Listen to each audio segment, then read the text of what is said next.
Swvl and Airlift both launched in Pakistan around the same time.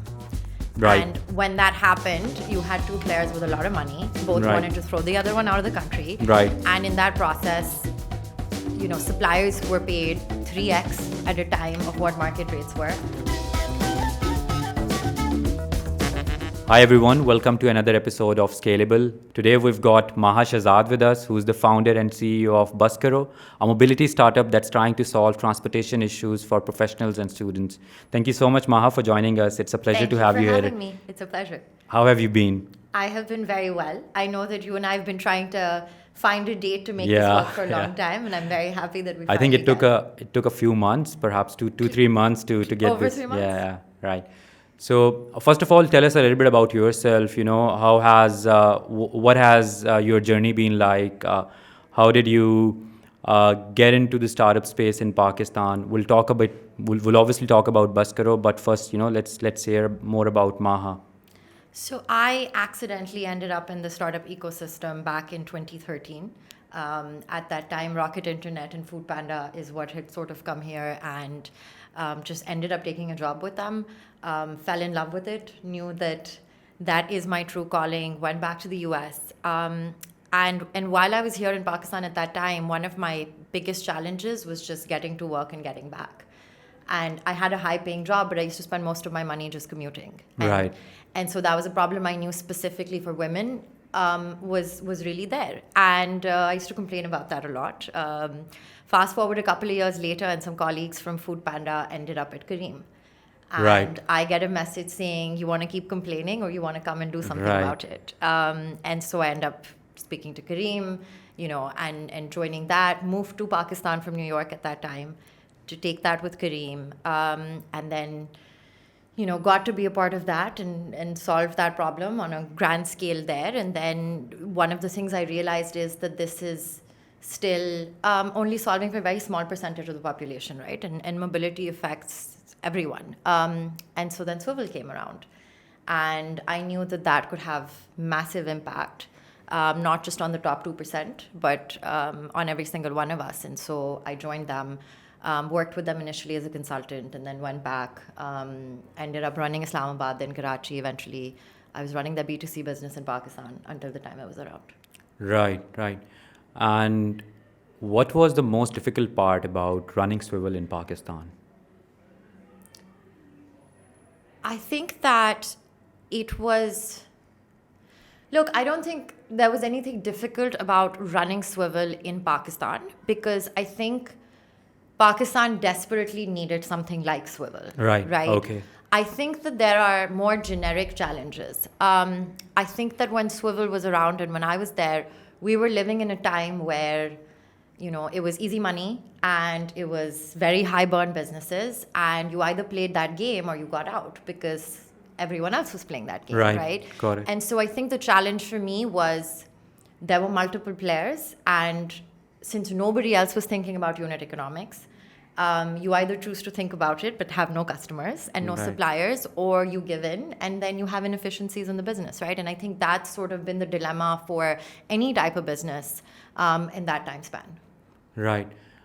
And obviously, Swvl decided to exit Pakistan. First, their B2C business, and then, the other businesses as well. They completely exited Pakistan.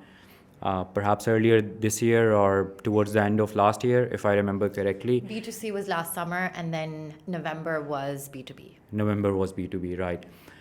So normally when a company exits a market like this, obviously, it may have a lot to do with what's going on in that company. But in many cases, it's also market specific, because there are challenges with the market, and it's perhaps the economics don't make sense. There are other issues, but you still decided to, just go after the same problem after Swvl exited. So how did you make that decision? And was it an easy choice, a straightforward one? Was it, walk us through the decision process. Because so before we do that, let's take a step back, right? Sure. And everybody knows this. Swvl and Airlift both launched in Pakistan around the same time. Right. And when that happened, you had two players with a lot of money. Both Right. wanted to throw the other one out of the country. Right. And in that process, suppliers were paid 3x at a time of what market rates were. Customers were paying maybe 10% of what they should have been paying or what their propensity to pay even was. And that's how that sort of started, right? Then came the pandemic. Then Airlift pivoted. And when Swvl came back, which is around the time that I joined it, the entire purpose of what we were doing was to get to profitability, EBITDA level by end of 2023. Okay. Pakistan was on track to do that. Pakistan, at the time that that exit happened, was the highest bookings market globally. Islamabad, which is a tiny city in Pakistan, was the second biggest city in terms of bookings globally, and so on and so forth. Right? And when you say bookings, you don't mean the revenue that the company was generating from those bookings. You mean the bookings. I mean the bookings, the number Right, of bookings. the number of bookings. In terms of revenue and GMV Yeah, also, GMV, Pakistan was, by the end of it, very close to Egypt, right? Which had a huge head start on Pakistan. And Egypt was the biggest market of Swvl in course, terms yes. of GMV, right? Yes. Okay. So that's what was happening, right? And these are things that nobody talks about. Well, we have you. Right. And I also want to say that, and I read a lot of things and they keep coming up about the kind of burn there was in Pakistan. Actually, the average trip fare for Swvl when it was exiting was over 200 rupees. Right. And that's not something anybody talks about. Everybody talks about that initial 20 rupees that happened many, many years ago. But I remember 50. I don't even remember the 20. 20 happened too. Okay. But it was 200, right? Right. It was north of 200. It was, and so that's where things were. Now, unfortunately, B2C, it wasn't just Pakistan. B2C globally essentially was shut down. Some specific routes in Egypt were saved because those got plugged into B2B, which was also done in Pakistan, by the way. So this was never a Pakistan thing. Now, to your question, was it easy to make this decision? Absolutely. It was a no-brainer. I think mobility is the biggest problem that I can think of in this country. I think in terms of affordability, in terms of safety, in terms of accessibility, at least the public sector has completely failed us, right? And I think over the last few years, what was happening is you had the likes of Careem and Uber, you had ride-hailing, even rickshaws, right? And every single one of these mediums has become more and more expensive. Around the time Swvl shut down, one more thing happened, which was that fuel prices skyrocketed. Which happened recently again, like 2 days ago. Which keeps happening. And while that, of course, affects us or anyone who's doing mass transportation, it doesn't affect us in the same way that it affects a smaller vehicle, right? Because that increase in fuel costs, I'm splitting between 20 people, 30 people, 13 people, as opposed to even one person on a bike or two people on a rickshaw. Right. And so suddenly the economics naturally also significantly improved around that time, right? Because if you compared us then on that same distance, a rickshaw was charging 3x, ride-hailing was charging 4x without any discounting. Okay. No promos. Right. And so for me, that was a given. For me, I was very clear on how mobility issues have affected my own life. And I was very clear on how it's affected our customers, right? And our suppliers and the kind of impact that Swvl really was having if it just got to take that to the end. And so the day I exited, I think I didn't even think about it. I opened up an Excel sheet and I started building a unit economics sheet. And there was really no thought put into this. It wasn't a very active plan. The next day I had one bus on the road. Wow. Which was running through my WhatsApp, and BusCaro was born. Okay, so you're saying the day you left Swvl, the very next day we had one bus on the road. Wow. Okay. So I'm assuming that you obviously, had some of the customers reach out to you directly who may have had access to Maha Shahzad, the GM Pakistan of Swvl. No, so we were B2C business, so customers wouldn't be able to reach out to me because these were B2C users. But it was, when Swvl was shutting down, I actually fought very, very hard to keep it alive in Pakistan. Yes. So what had happened in that week that this was happening is I had flown to every city, sat down with every captain, renegotiated rates personally. We started doing focus groups with customers and saying, look, you pay 200. I want to charge you, let's say, 270. Would you still come? But otherwise, Right. you'll pay, let's Right. say, 800. Right, So okay. just say yes. Right. Okay. Right. And I was round the clock. This is what I was doing, and I was sure we would make it through. And I'd asked for $50,000 at that time Okay. to break even on an Right. EBITDA level in Right. Pakistan. And unfortunately, just did not happen because of the way things were, right, globally. And so for me, this was already something that I just wasn't willing to let go of, and put that first bus on the road and just. This we was in kept Karachi. going. This was in Karachi. Right. So when Swvl exited Pakistan, I remember, I know a few people in Islamabad who live in DHA. Obviously, the global listeners won't have the context, but anyone who's been to Islamabad knows that DHA in Islamabad is perhaps a different city. It's not exactly Islamabad. Some people don't even call it Islamabad. So what they did after Swvl exited Pakistan, now they used to use Swvl to commute between DHA and Islamabad, where they have jobs. What they did was that they got in touch with some of those drivers, those Right. captains, and somebody from each group became sort of a lead to coordinate everything with the Right. captain, and then collect fares from everybody else, and sort of turn it into a subscription for everybody else. Normally you do that. It's very normal for even university going kids to do this in Pakistan, Right. or professionals who live in the same neighborhood. But this was very interesting to see that people were actually so interested in the service that they didn't want to stop using it. But that actually brings me to my next question. It sort of made me think what exactly technology was solving for this particular user. In terms of algorithms, route optimization, I get all of that. But if I'm a user who wants to use something like this on a monthly basis, I'm not talking about somebody who uses it, let's say, a day, and then Sure. maybe 10 days later, and then maybe 3 weeks later. But if I'm a user who wants to use it on a monthly basis, why would I need something like BusCaro or Swvl? I can perhaps pool 10-15 people together from my neighborhood. I can arrange a small 13-seater, or maybe even a larger coaster, and maybe even negotiate rates with them. How exactly BusCaro is helping me there? I have so much to say about this. Okay. But before I do, fun fact, when Swvl was shutting down, that last day when the announcement was made, on my personal LinkedIn, Maha Shahzad's LinkedIn, not Swvl's, there were close to 1,000 messages. So there you go. B2C company founder having, So LinkedIn people lost getting- it, yeah, right? yeah. And it was either, I had women saying, I don't know how I'm going to go to school anymore. I had fathers saying, what will my daughters do now? I had women saying... And these were publicly made comments as well on different Facebook Yes. groups and even on LinkedIn as well. People were not I had a woman happy. tell me I'm like ruining her life. She just Okay. got a job because Okay. of Swvl, and I've taken that away from her. And that's sort of the reaction that happened, right? And so, of course, people had to find ways to get around. Now, one, I think we're very entrepreneurial as a country, and so people were like, okay, what's the jugaad to this, right? And so that happened. But why is a Swvl or a BusCaro better than a jugaad, and what is the value that's added both on a B2B and a B2C front? So when we talk about technology, as far as B2C goes, we can right now decide that you and I will, have to go to the same route. We're going to find 2 other people. You put 4 people in a bus, and we start going.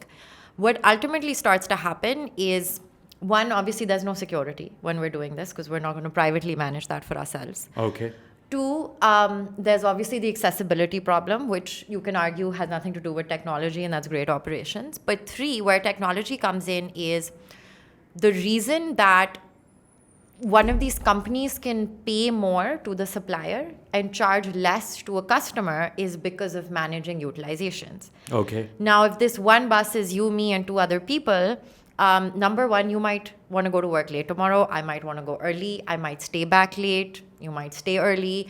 Number 2, you decide that you're buying a car tomorrow. Now the 3 of us have to pay a significantly higher fare because Or find you're somebody gone. else to replace you. Which, of course, for private citizens to do is a lot more Right. difficult than a company. And Got so it. what's the reason that suppliers really like to work with a tech-enabled solution is because we can pay them more, and there's a fixed amount of money that they get every month, right? But now you have Islamabad, Lahore, people have tourism trips, they sit around the other 8 months. In Karachi, you have people doing what you've described, and also in Islamabad, and it's done privately. And so one guy leaves, and suddenly the captain's making a lot less money. Similarly, the customers suddenly have to pay a lot more. So that's the number one sort of problem that solves, in addition to then having the flexibility to go early, come late, work as you need to, have a 6-day work week, shorter work week, take days off. And then, of course, there's, security and accessibility, which arguably you can solve without tech, but it sure as hell makes it a lot easier to do it with it. Right. I mean, that makes a lot of sense. But I mean, this brings me to my next question. You have partially answered it already, but I'd like to ask you if you have more details to share on this. Now, all of us know that this is a much needed service in Pakistan. People, like you said, if they are going out of their way to reach out to you on LinkedIn, explaining that it has created a lot of issues for them, the service getting shut down. There's absolutely no doubt that it was needed. But do you think it was a good business? I mean, I'd like to ask you about how your business model is different from Swvl, if you have made any changes at all. But I mean, now that you sit here today, do you think Swvl was a good business, and if they could have done anything sooner to make it work? I think that Swvl was a great business. I think what we need to take into account is, given the timing of when Swvl launched and what the fundraising environment was, and the way that hyper scaling was the sexy thing to do at that time, right, forced us as a company, right, to do things that, if Swvl was alive today in Pakistan, they wouldn't be doing. There was also, very heavy competition, and so that led to that. But more than anything, with Swvl or with any other central business, the problem with a market like Pakistan is we're naturally a low GME market, right? My average trip fare will always be lower than that of another market. However, our costs are also generally a lot lower.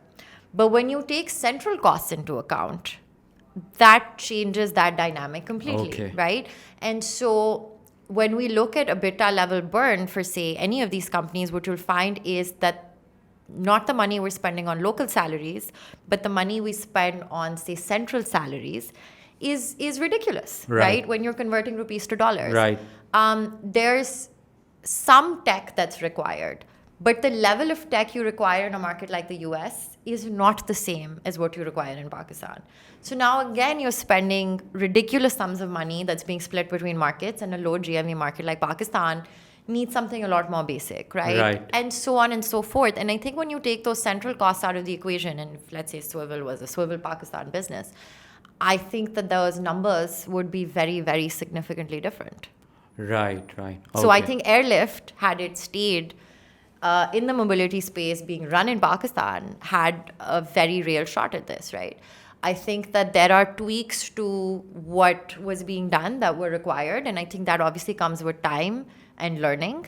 But as a model, in terms of what they're trying to solve, I think it's Pakistan is a great market for it. Right. And speaking of the tweaks or changes that you have made in the business model or operations, can you share some of those? Certainly. So what we're doing right now is we're not doing pure B2C. We're doing B2B2C, which basically means that instead of me going online and acquiring, 50 users who are sitting in COLABS, I'm essentially going to COLABS and getting access to everyone who sits here. So basically, you're not spending any money on ad dollars. Yes. But not just that. I'm able to then manage utilizations a whole lot better. Yeah. You are better at predicting which user is going to use the service when with this, right? So what I'm essentially doing is then, let's say I go after COLABS. Every co-working space here, I get everyone's data. We find 10 other offices right around here, universities right around here. And now I have very, very predictable demand patterns to start with. Right. And then additionally, I'm traveling from Karachi and I want to book an extra booking for one day, you can then put Maha on that bus, right? But you already have, let's say, the 10 out of 13. You're going to break even regardless, and then you get additional demand. Great. You don't, it doesn't hurt you.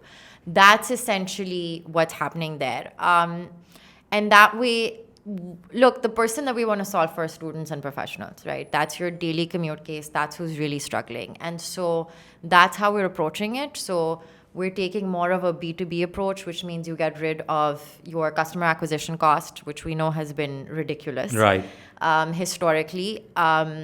And then also you're able to then get those users in those very specific areas where you want them, who are coming in from very specific areas where you want them. And that's how we've been growing. Right.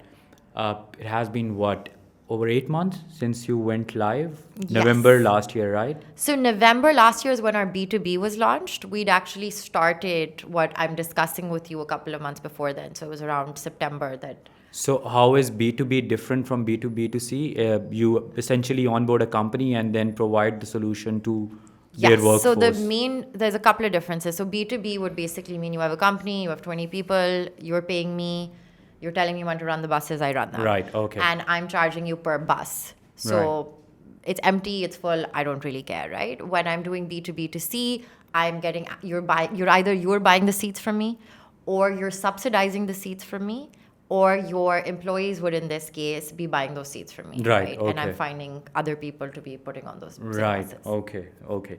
And even in B2B, for an employer, a company, using BusCaro is a better choice than going to these transportation vendors directly. Can you share a bit on that? Like, why is this a better solution for companies?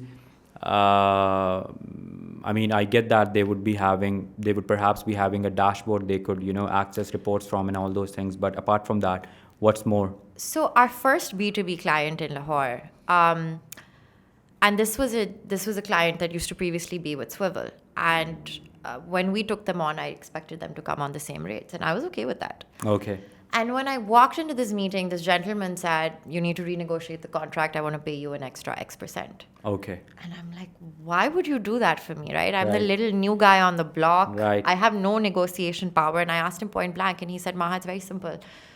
A bus being late by 1 minute costs me X number of dollars because my factory starts a minute late. Right. Okay. I want you to be overpaid. Right. I just want my people here because paying you more is very cheap Right. compared to running my factory a minute or 5 minutes late. One. Right. Two, security has been a huge reason, which tech does help with, or at least, all of these companies that we're talking about work very, very hardly on.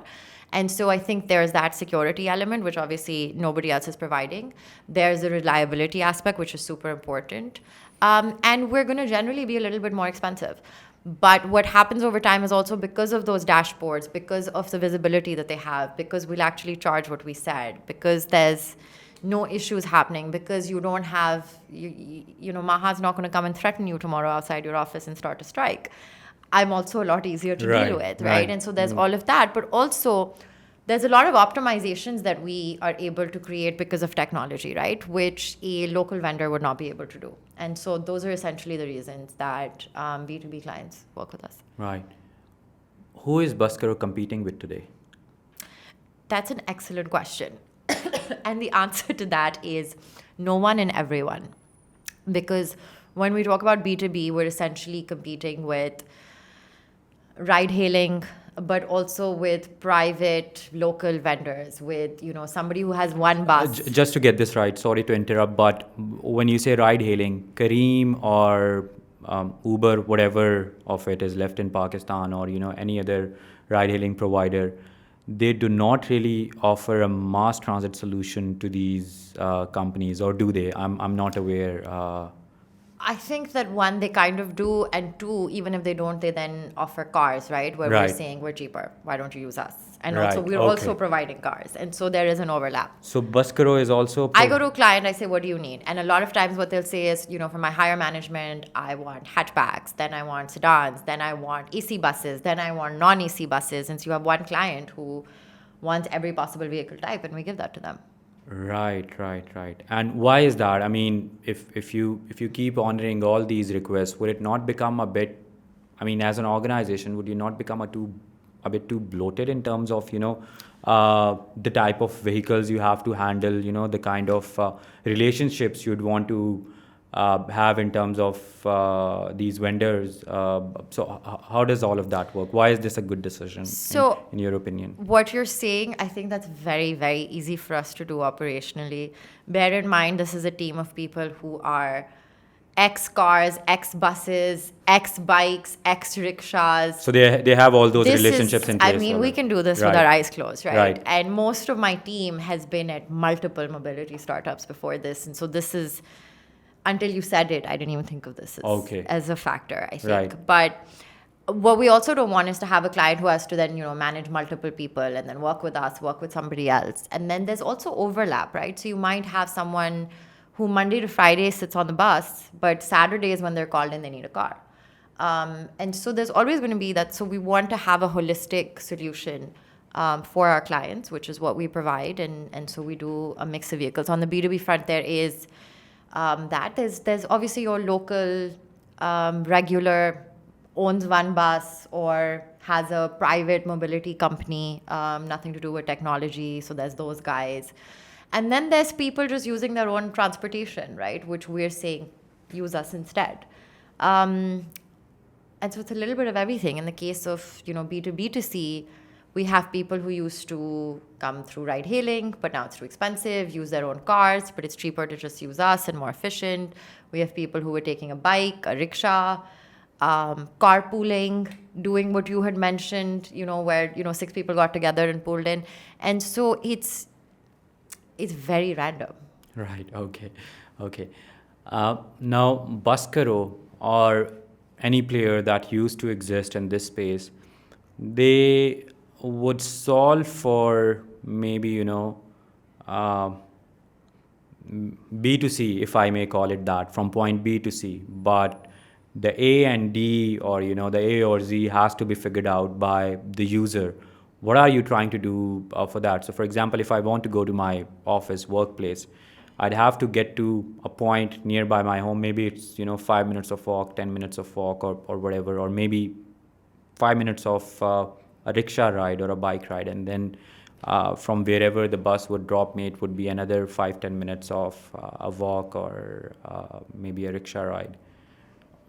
Are you doing anything to solve this particular problem as well, maybe through partnerships or whatever, or is this on the user? So I think this is, when we look at the mobility issue that we have in Pakistan, the least of the issues, right? One, I can tell you that at scale, any mobility startup that has done this has not had a walk to station of more than 10 minutes. Okay. Now, I think we can all be less lazy and we can walk a few minutes. That's not a distance that people can't cover. And Right. two, ultimately you have platforms that are about the first mile, last mile, right? And so you can always partner up with them. And by the way, a lot of people privately right now will use, let's say, a Bikea and then hop on to BusCaro, right? And Okay. that was also the case at Swvl. And so people are solving for that. I think companies can sort of get together and solve for that. But again, I think for me, making sure that you can afford to go to school or go to work and do that safely and not be waiting at a bus stop all day, that is what I want to do. If that means you have to walk 8 minutes, frankly, You don't mind. I'm that, okay right, with right. that. Okay. For the most popular routes that you have in Karachi or Lahore, how cheaper are you when compared to a conventional ride-hailing car or a bike? Okay, so compared to a car, and we were looking at this yesterday, our average price is right now that a customer is paying is about 135 rupees. At that same distance, we're looking at over 1,200 rupees through ride hailing. Wow. So you're charging this just 10% of what? It's a huge difference. But our average distances are higher, right? If it's a very short distance, there'll be less of a gap because there's going to be like a basic charge and so on and so forth. But for high distance users, this is the kind of difference that we're looking at. In terms of bikes, we're fairly competitive. Depending on what the distance is, we may be a little cheaper or a little more expensive. But with cars, there's no I mean, we're fraction of the price. And when we're talking about bikes anyway, women don't use them in Pakistan, so they are, I mean, the only choice they perhaps have is something like this. Um Share some numbers. I mean, you have been operational for over 7 months. What are the numbers looking like? What are you happy about? Where you think you could have done better in these 7 months? I'm sure there's a lot that's going on, and you're trying to manage all of that. We'll talk a bit on you being the solo founder as well, but first let's hear a bit on numbers. So we're doing about 20,000 bookings a day. That's where we're at in terms of numbers right now, which we're... Is it possible for you to share some context? Where was Swvl at when they shut down their B2C business? If I mean, you don't have to be very specific, but just give us an idea. So if we look at... We're not that far behind. Okay. We're not that far behind. Right. I think when Airlift had exited in their 50 rupee days, I think they were at about 30,000 bookings a day, if I'm not mistaken. Okay. So we're fairly close, Right. and moving up. And so we do about 20,000 bookings a day. We are profitable on an EBITDA level in one of the 3 cities today. We're contribution margin positive across the board. Outside of what we spend on tech, we have no burn. Wow. And we've managed to raise some money in very strange times for a very strange business to be raising for. I think that's what the biggest shock for us is, right? The business we knew. How are we going to get capital? I think that's the number that we were all very concerned about, because BusCaro for the first 3 months was ran out of my personal bank account. Okay. And I was broke when that first check came in, and we were a day or two away from having to stop doing this. In fact, I walked into the office one day and I told my team, like, shut it down. It's over. I had at this point gotten rejections from over 400 investors. Wow. And I was like, nahi ho sakta. Wow. And I walked out and I didn't work that day. And the next day I'm getting charges. And so I'm getting, because this is a personal card that's being used, I'm getting messages from my bank. And I'm like, what are you guys doing? And they're like, if you don't have the guts to do this, then don't. We're doing it. When we're big enough, we'll hire you back to run the business. Right. It's like, okay, if this is how my team feels, clearly I need to get it together. Right. So I went into work, I laughed. And the next day we got our first check. And the great thing about fundraising is when you get the first check, the rest start to sort of flow in. True. And that, I think, has been, the most difficult thing for us, and somehow surviving through that. How long did it take? You started in November. Obviously, you would have started, your fundraising efforts almost immediately after getting some early traction. So how long did it take, and who did this first check come from? So we started in September, October, nothing. And then I think end of October is when the first sort of big check came in. And then I think we raised close to $1 million.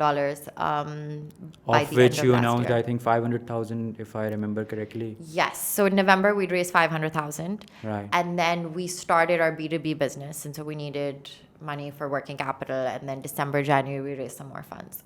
Right. So you've raised $1 million to date. Yes. And counting. Or more.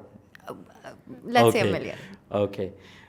And what was the most difficult part about fundraising, especially being a solo founder? Talk a bit on that as well. I mean, when you were starting out, how did you make this decision that, maybe you wouldn't want to have a co-founder to help you with this, and how did that affect, balancing between fundraising and managing operations and all of that? I didn't start without a co-founder. I've actually had 2 co-founders. Oh, wow. Okay. I didn't know that. I'm sorry. I've had 2 co-founders for very brief periods.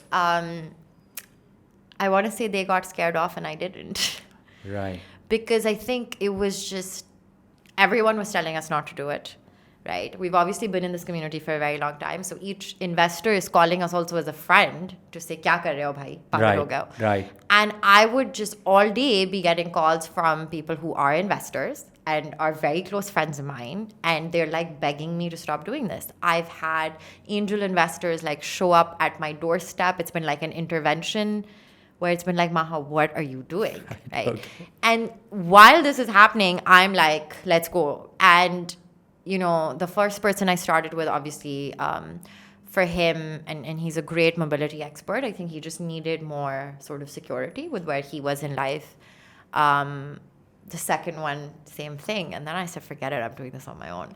I see. Okay. And so all of that happened very quickly because the sensible thing was to not do this. Right. Yeah. But you decided against it, obviously, and it seems to be working for you. Now, you mentioned something during the conversation that when a company like Swvl or a company like Uber, for example, or maybe even Careem comes to Pakistan, they have certain central costs that make it difficult, that make this market more difficult than it should be. And you obviously mentioned the human resource part, but interestingly, you also mentioned the tech as well. Now, I mean, when you think of something like mass transit, you think that it requires a lot of tech for route optimization, for, matching users with buses at the right times, making sure that you have enough supply, you're not overpaying by, keeping a lot of those seats empty and all. So, I mean, on the surface, it looks like that there's a lot that's going on. But what you're saying is that you've been able to make it work with fairly basic things. So I think there's three parts to this. One is you could need tech and it could not be the same tech that they need in the US or in Latin America or in Europe, right? What we require, I mean, you've brought up subscriptions a couple of times. Yeah. Right? Because you're saying even privately, that's what people are doing. Now, that's a very basic common sense thing for us in Pakistan, that you can just get a user to pay for the whole month because that's how the private market works. That's something that Swvl, for instance, could never do because other markets didn't need it, right? And that very basic feature would have made such a difference in the number of trips that each user is required to take and therefore utilizations and a bunch of other factors. But we didn't have that, right? And that's one example. You have, in a highest, you have 13 proper seats and then you have 2 tiny seats. Right. Now, if I can give those 2 tiny seats out for 50% off, I have a lot of skinny people who'd be happy to take it, right? Okay. What I can't do is charge you the same amount of money and then ask you to sit there. Now, to put those 2 seats together and you get 1 extra person who can be sitting on that bus at all time, because bear in mind, during peak hours, utilization's over 100%. Right. And those are just a couple of small examples, right? So you can need tech. The tech you need in Pakistan could just look very different than other markets. And again, I think that when you're catering to so many different markets, anytime you want to launch something, it has to be across all. So in a way, you can be spending absurd amounts of money on tech, but you're actually a lot less adaptable and agile than a small startup in Pakistan who's making shady tech, right? And just putting that out very quickly.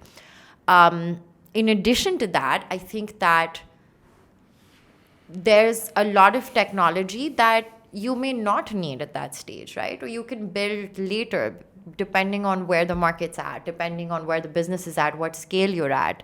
There are features I know today that I'd want if this business continues for a few years, but today we're too small for it to really matter. And so you can manage costs with the kind of revenue that you have, right? Which then you're not in a position to do. But again, for me, the biggest thing is just when you have to earn GME in rupees, and Pakistan is a low margin market, and so you're playing on scale, you're playing on thin margins. When you're trying to take care of dollar bills that you don't need, and then a lot of other costs that come with that, because if you have a central team, they're not going to sit around and do nothing. So they're then spending all sorts of on all other things, right? Controlling that, I think, for me is the number one differentiator in those sort of costs. And then there's just the standard of service. There could be features or there could be requirements you have as a global company for things that you just don't need here and that we're not Right. legally required to have, right? But because it's a global company, you're required then to have it in all markets, and so you're again overpaying there. And so I think there's a lot of thinning out of costs that we were able to do very quickly just with that. Right. And when you talk about things like that are pretty essential for something like this, which again, I mean, I'd use the example of route optimization and some of those things. Have you been able to build that in-house, or how have you done that? So we're building our tech. We are building our tech. We have a tech partner that we work with. And so we have our team sort of sitting together. Product development is done in-house, and then we work with Got it. Next Gen to have things built for us. Okay, next gen. Got it. Right. You've been doing this for almost 3 years now, mobility. I mean, when I say mobility, I mean mass transit. I mean, you'd previously worked in. Yes. What role do you think the government can play to make it easy for players like you to operate and make these affordable transportation options more accessible for a lot of people in the country? You know, I'm going to say something really controversial that I'm going to regret later, but I think for all companies like this in ride hailing and everybody else in that umbrella and bike hailing, if not helping us, if they just get out of our way and let us do their jobs, I'd even settle for that, right? Right. Which has historically not happened. And I think all of these companies, and I'm including everyone, has spent so much time and energy having to fight with the government to say, hey, let us do this. Or here's how we're helping you. And, you know, I think that's been a roadblock. I think when we talk specifically about mass transportation, I'll give you a very small example. In Lahore today, the way the regulation works is that there's technically, I don't think you can charge more than 15 or 20 rupees for a bus ride. Now, that was built maybe 100 years ago, and that was built for a very different type of vehicle. Right. Now, when you're calling a Hiace, which is a 13-seater a bus also, Right. you can't charge 15 rupees. Right. There's no way to do it. Right. The government can't even do it. Right. And so I think there's a lot of things of that sort that, you know, just very basic small tweaks. But I think mass mobility has to be first recognized, obviously, also just legally, right? And there has to be legislation around that. And that could obviously help. I think one of the initiatives that I think would really be helpful is if there's some sort of private-public partnership. There's obviously a lot of efficiency that private players bring in terms of utilizations, in terms of network optimizations, in terms of knowing these data patterns. And if we could get maybe subsidies, or if we could run some of those routes for the government, we could do that a lot more efficiently and profitably, right? And so that's something that I think, I hope, is the future of mass mobility. But like you said, you'll also settle on them getting out of your way, just not creating, you know, more obstacles. And yeah, I mean, that makes a lot of sense. We've seen some of the previous players struggle, and I think briefly these companies were also shut down in some of their cities. So I think what you're saying makes a lot of sense. Now, moving on, what's your biggest challenge today? I mean, what is it that's the most difficult part about running BusCaro today? You obviously, you know, mentioned fundraising was a problem, and as a founder, you have to fundraise almost on a regular basis. But apart from that, what do you think is the biggest challenge today? I think today my challenge is, I think, that of any other founder or any conventional business. We're seeing absurd amounts of inflation. We're seeing businesses being shut down left and right. And that impacts our business, right? We're seeing people drop out of school. That impacts us. We want to still keep a price point that's affordable for people because we realize that wages aren't increasing, but cost of living is. So I think balancing that, that is, I think, the most difficult thing today. I think that we're right now in a time where people are trying not to spend. People are trying not to do new contracts, you know, and in the midst of that, we're going out and looking for business. I think over the next few months, that's going to start to change, because I think one of the trends that's really emerged is everybody's work from home. And while there's no transportation cost associated, I think that's also negatively impacting a lot of Right. businesses. And so I think people are going to realize we need to get people back in. And if that costs, a tiny amount of money, let's spend that. And I think that ultimately employers and employees will work together on that cost and maybe split it. I think that's how I see the future. And I see that happening later this year, from where things are going. Right, right.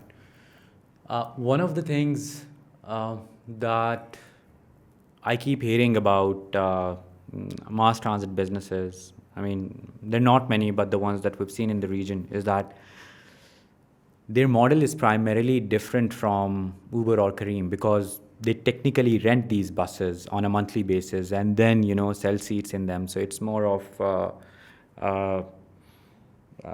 an e-commerce business than technically being a marketplace where you're taking a cut from the earnings of a Right. captain or a driver, and that perhaps makes it capital intensive. So how do you like, right now you have a certain scale and you're able to make it work, but what do you think about the challenge of raising a lot more money when you would maybe need to grow faster? Or go ahead. What you're saying is in reverse to everything I know. Okay. The problem with mass mobility is that you need to get to scale to break even, right? Because if I run one bus today, to fill that bus is very difficult. If I launch with 100 buses today, it's Right. a lot easier, because now I acquire you as a user, you'll find something. I acquire, whoever Right. else. Okay. Got it. And so I completely disagree with that, right? Because I think when you get to scale is when it's easy. We've seen Swvl break even in Egypt. And they were able to do that because they scaled. Swvl wasn't around for that many years, right? We've seen other businesses in India. We've seen some in Africa that have been able to do that. We're seeing some in the US that are actually doing insane amounts of profits right now. So I don't agree with that. I think the challenge is to get to scale, number one. Number two, I am not doing this in the way that it was conventionally done, which is I throw 1,000 buses today and then I hope to fill them, right? I did not have the money to do that. I've been able to raise very, very little capital. Maybe that's a blessing in disguise for you. I was going to say, right? Right. And so for us, we had no choice but to break even on everything that we do. BusCaro is going to be EBITDA level profitable by Q1 of next year. I, at this point, need to raise a few $100,000. I don't need to raise millions of dollars. And for us, the plan is to then just ride out this wave. And over time, we continue to run this profitably when the timing is right. There are a lot of other things in B2C that I'd like to explore when we're able to raise funds. And even then, I'd want to do that a whole lot more efficiently. And I'm able to today do that with a lot more learning than anyone else has had the opportunity to do it, right? There's so much of what not to do that sort of helps my cause. And then seeing times change, seeing through this recession, I think we're very clear on what the path looks like for us. Right, right. One of the things that keeps coming up in my conversations with some of the founders in Pakistan these days is that it has become very difficult to raise capital being a Pakistan-only company. You sort of have to think of, trying to make money from the other markets as well, especially, because of the hit that our currency has taken, rupee, losing 30-40% of the value in the last 12 to 18 months. And you obviously are at a point where you would perhaps want to focus on Pakistan only. So in your ongoing conversations with investors, I understand that raising the first $500,000 or getting that first check was very difficult. How have those conversations evolved? One, because of the traction that you have and the numbers that you're saying that you have, and two, because of everything that has been going on in Pakistan. And do you agree with this sentiment that for a business that's only focused on Pakistan, it has become way more difficult than it was to raise capital? So I think, with our journey, it's been very interesting because when I started, no one would give me capital because they didn't believe in the business model. Right, got it. Then they started giving me capital because I said, here's the traction. It works.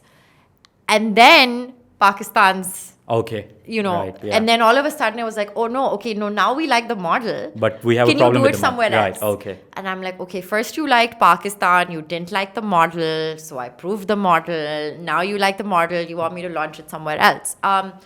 And it is something that, of course, we'd love to expand, and I think every founder dreams of expanding, but I think it's critical to solve the problem that you first came in to solve. I think that while Pakistan has a lot of problems in terms of running a business, I think me and every other person you've spoken to also has a lot of advantages here that we don't have when we go and launch in some other market today, right? And so I think there's a bit of a trade-off there. I personally don't want to take focus off right now. I want to just get us to profitability in Pakistan. And then, yes, I would love to go after a higher GME market, which sort of balances us out. I have to agree that every second investor who I speak to who remotely likes their conversation with me says, okay, why don't you call me when you're ready to launch the next market, right? Our existing investors are on my case for that. And so that is something that's there. But I started this business because I wanted a way for people to commute in my country. And I need to take care of that first. Right.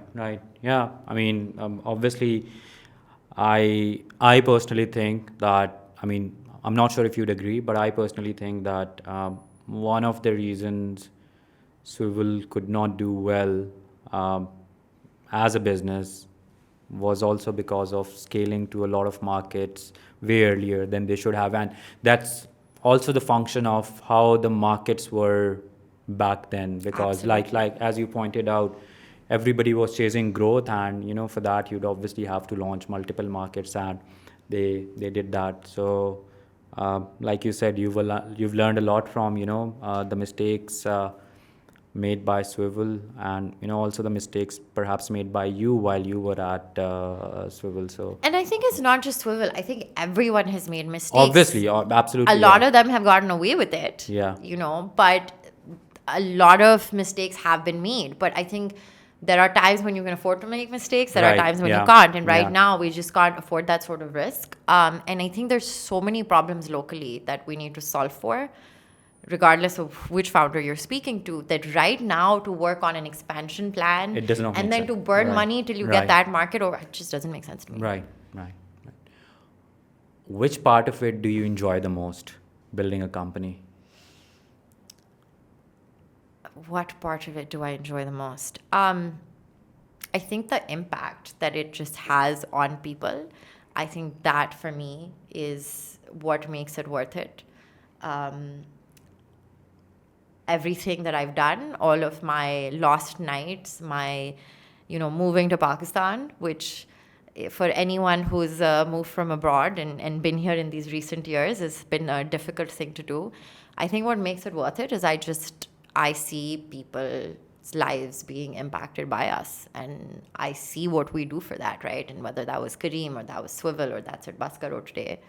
I know there's a girl out there who can go to school because of us, and she couldn't have otherwise. And I know there's somebody who can get to work, and I know there's somebody who's not dependent on their brother or their husband. And that for me, that keeps me up at night. I think, yeah, that's very true. There are going to be very few businesses that can have the kind of impact that you guys have on somebody's life who's using your services. So I completely agree with that. The only thing that keeps coming up about these businesses, and that I've also discussed, I'm also guilty of it, is the business side of it. We rarely discuss what kind of impact, but obviously unless it's a sound business, it won't you won't be able to create that impact in the long run. Maybe, Can't, you of know, course not. maybe for a few months, a few years, Absolutely. but then you obviously have to make it a sustainable business to make it work. When was the last time you took a BusCaro? A Is couple that of how I say it, or should I say okay? you or took BusCaro, I Okay. think. Couple of weeks ago. Okay, so you don't really use it to commute on a regular basis. I don't even have a route for it from where I go, but Okay, I occasionally jump on to just see how that's sort of going and to right, sort of mystery shop. So I think a couple of weeks. right. And do you normally interact with the customers? I mean, do you make these trips without announcing who Yes. you are Yes. to just see how Yes, everything is absolutely. going? And Yes. what has been that experience like? It's been great, right? Because I think then you can really I have a mean, real you would just sit in conversation. the bus quietly, or you would have conversations with No, no. those I would then customers. I'd start having a conversation. Sometimes the captains recognize me. Okay, But, customers obviously have no idea who I am. But I think that's where, great learning comes from. I also make sure that I take a lot of the customer service calls that just come in. And so I can do that. In fact, the first few months, we was me and two founding members. It was a 3-people team. We just did everything. And I think just those conversations with customers has taught me more than, years of sitting behind a laptop trying to solve for mobility. And so that interaction is super important. right. What's next for BusCaro? What's next? Keep growing and do that sustainably. So just to recap, you're in 3 cities today. Mm-hmm. You're doing 20,000 rides. How many buses? How many captains did you say you have? A few hundred. A few hundred. Where would you like to see BusCaro in the next 18 months, 2 years? I mean, obviously it happens, it doesn't happen. That's another question. But where would you like to see it in the next 18 So to I'll 24 break that months? down. In the next 6 months, I want Okay. us to break even and I want us to be making money. And then I want to use that to fuel growth in Pakistan over the next year. I think that 2024 is going to still be a slow fundraising year. I think very focused on business principles. And I think by the end of 2024, things will start to look up. I think that's the time that we want to start hitting other markets and start our expansion plans. Right. This is the last one. We've had a very long conversation, but I'd really like to get your thoughts on this. You obviously didn't start alone, but you have been a solo founder for months now. What is the most difficult part of being a solo founder, and how have you dealt with it?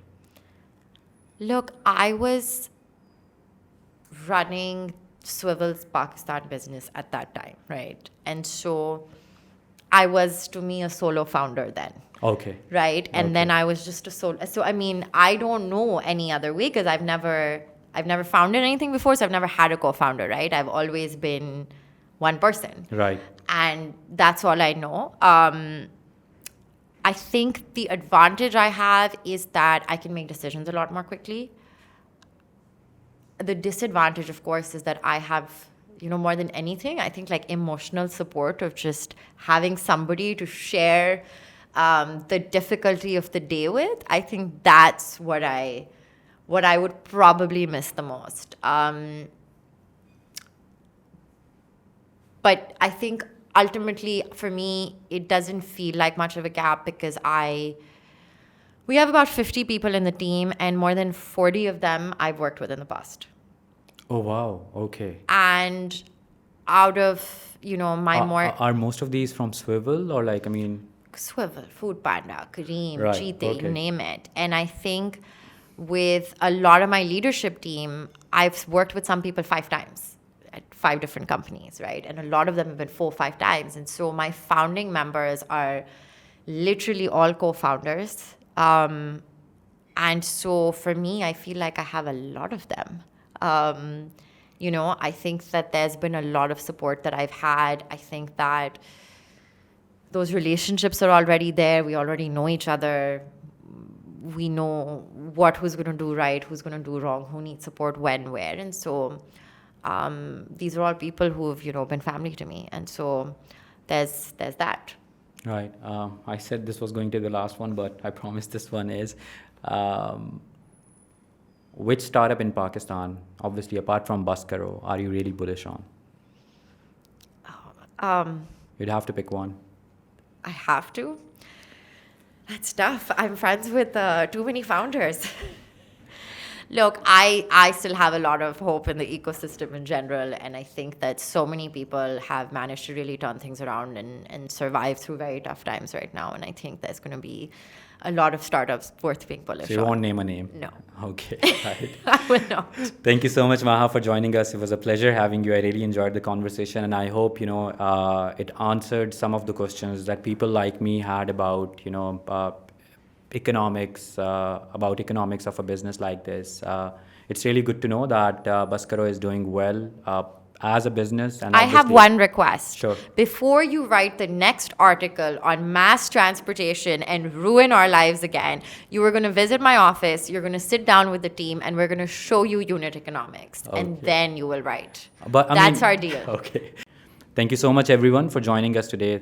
We had Maha, who shared, everything about BusCaro and how she's trying to make it affordable, trying to make transportation affordable for professionals and students in Pakistan. And I really enjoyed the conversation, and I hope you also you also enjoy the conversation. Thank you, everyone, for joining us. So on average, a marketplace to reach $100 million, they had to, and to be honest with you, I don't think working in Pakistan and building a startup in Pakistan, that's the luxury we have, unless there is one or two like such big checks come in. But on the other hand, I think here, this is where we have to be a bit more innovative as compared to the rest of the world.